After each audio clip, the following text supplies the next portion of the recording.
I remember my first trip to Puerto Rico back last year in May. It was amazing. It was like the best training camp I had. You know, we was running at El Faro, we was running at Playa Sucia, and it was an overall good experience. You know, my coach Lewis took me, and I'm grateful for that. It was also training every day, every morning, just straight conditioning. We had also trained boxing at El Gimnasio Municipal. Met a lot of good people, some good sparring partners over there that we just coincidentally met. And I remember the second time I went to Puerto Rico was with you. How was that? Yeah, I mean, me going to Puerto Rico, that was my first time ever out of Florida.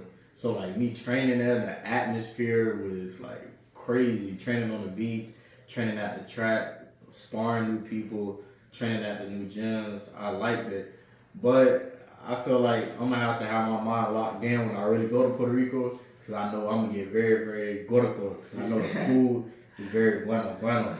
So, nah, but overall, I really like training in Puerto Rico, because it's like, I really don't know how to explain it. You can focus more there, because it's at the beach is a great view. Nobody's bothering you. It's not a lot of people on the beach. No kids playing. You can go put in your headphones, run. It's like kind of like meditation, if you want to say it. That's facts. I remember we was at the beach. One of our workouts consisted of sprinting to the iguanas and catching them. I ain't gonna lie, training in the beach in Puerto Rico.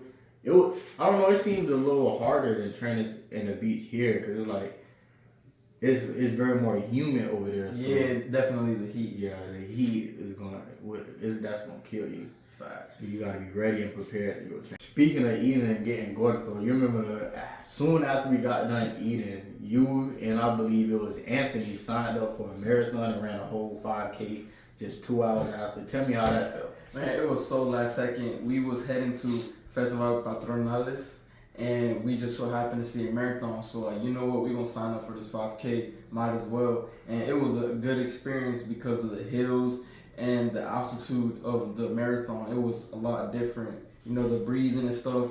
And I ended up getting my fastest 5K time there. So I'm really glad. Jeez, yeah, I seen there was a lot of people at that marathon. A lot of good energy. A lot of people helping each other out. Yeah, I really enjoy to go back to Cabo Rojo. Facts. I think I'm coming back this Wednesday, as a matter of fact. Oh, you going back there? Yes, How long are you going to be staying? I'm going to be staying there for a week, you know, training. Hopefully I'll find some new sparring partners. And I'm hoping there's a new 5K. I'll be running that for sure. You feel like you're prepared to go? Yes, sir. You already know we've been training every day.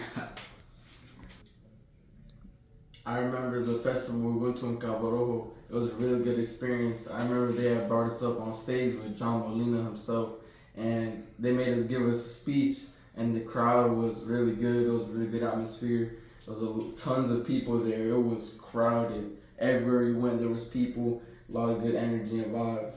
Yeah, that was my first time ever talking on a big stage like that in front of a lot of people. And I'm not gonna lie, it was, like you said, great energy, a lot of good spirits, and I really enjoy to go back there anytime. Facts. And I also remember they had brought us on Lassa TV podcast. It was a really nice setup, and then that was when we shot our first podcast. Yeah, that was the first podcast I ever shot. I was a little nervous, but I had to pull it through. Yeah, same. I was nervous, but once you started asking those questions, it just felt like genuine conversations. Yeah, I just kept coming fluently. Facts.